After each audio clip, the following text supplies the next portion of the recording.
நண்பர்களே, இப்போ வந்து யூடியூப் சார்ட்ஸில் வந்து நான் வந்து உத்தமபுத்திரன் 1, உத்தமபுத்திரன் 2 சபரி அப்படின்னு சொல்லிட்டு ஒரு வீடியோ போட்டேன். அதில் வந்து ஒருத்தங்க ப்ரொமோஷனுக்கு எவ்வளோ காசு வாங்கினேன் அப்படின்னு சொல்லி கேட்டாங்க. நான் வந்து இந்த சோசியல் மீடியா யூஸ் பண்ணி இவ்வளோ நாள், இவ்வளோ வருஷத்தில் யாருக்குமே வந்து நம்ம கமெண்ட் பண்ணது கிடையாது.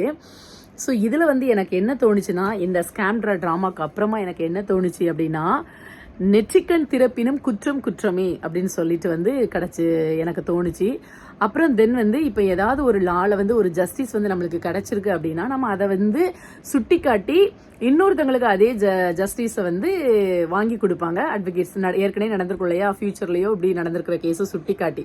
ஸோ அதை தான் வந்து நாம் என்ன செய்கிறோம் அப்படின்னா, இந்த இடத்துல வந்து நம்ம சுட்டி காட்டுறோம். பார்வதிக்கு வந்து கண்ணில் அடிச்சுட்டு வேணும்னு சொல்லி சாண்ட்ரா அந்த டீம் எல்லாமே பேசிட்டு அதை வந்து கேம் அப்படின்னு கொண்டு போனாங்க. எப்ஜி அப்படி கை தட்டுவான், கேம் அப்படி சொல்லிட்டு அவன் கை தட்டுவான். அதே எப்ஜி நான் என்னெல்லாம் அந்த அங்கே பண்ணியிருக்கேன், அவனுக்கும் ஆல்ரெடி ரெட் கார்டு கொடுத்துருக்கணும்.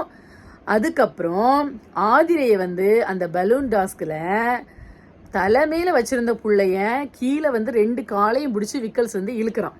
ஸோ அவள் கீழே விழுந்து அவளுக்கு அன்னைக்கு அடிபட்டு இருந்துச்சுன்னா என்னனாலும் நடந்திருக்கலாம்.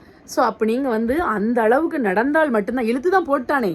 இப்போ இந்த காருக்குள்ளே இருந்து ஓனக்கிழவின்னு சொன்ன திவ்யா கிழவி இருக்கால்ல, அவள் வந்து என்ன சொன்னா, என் கை அதில் இருந்துச்சு, என் கை எலும்பு வந்து உடஞ்சிருந்துச்சுன்னா, என் கை எலும்பு உடஞ்சிருந்துச்சுன்னா அப்படின்னு சொல்லிட்டு அவ்வளோ வரத்து வந்தேன். அன்னைக்கு பலூன் டாஸ்கில் நீ தானே வந்து ஜட்ஜாக வந்து இருந்த.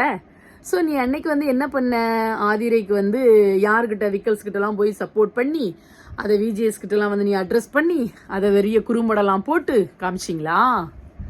அப்போ உங்களுக்கெல்லாம் வந்த ரத்தம் இவளுக்கு வந்தா தக்காளி சட்னியா? ஸோ இதுதான் எனக்கு வந்து தப்பாக தெரிஞ்சு நான் பேசிக்கிட்டு இருக்கேன் வழிய.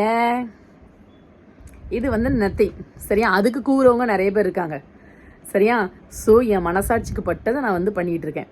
அவங்க அதே மாதிரி ஒரு நிகழ்வு நடக்கிறதுக்கு அந்த ஸ்கேம்ட்ரா எவ்வளவுக்குள்ள ஹஸ்பண்ட் வெளியே போகும்போது அப்படி மயங்கி விழுறாங்களாம். அப்போ ஆல்ரெடி உனக்கு ஒருத்திக்கு வந்து பேனிக் அட்டாக் இருக்கு அப்படின்னு தெரிஞ்சா ஏன் வந்து இந்த பிக் பாஸ் வந்து அவங்கள இந்த ஷோவில் வந்து கண்டினியூ பண்ண விட்டாங்க? எல்லாமே மெடிக்கல் ட்ரீட்மெண்ட் எல்லாமே நோயெல்லாம் இல்லாமல் இருக்காங்களான்னு ஓரளவு நீங்கள் செக்லாம் பண்ணிட்டு தான் விட்டுருப்பீங்க. மற்றபடி எதுவும் அசம்பாவிதம் நடக்காமல் மட்டும் நாங்கள் பார்த்துக்குறோம் அப்படிங்கிறது நீங்கள் உறுதிமொழி கொடுத்து வச்சுருக்கீங்க. பிறகு உங்களுடைய டிஆர்பிக்காக நீங்களே அந்த ஷோவை ஒளிபரப்புவீங்களா, நீங்களே அதை வெளியே காட்டுவீங்களாம், கெட்ட வார்த்தையும் குழந்தைங்க பேசுன்னு சொல்வீங்களாம்.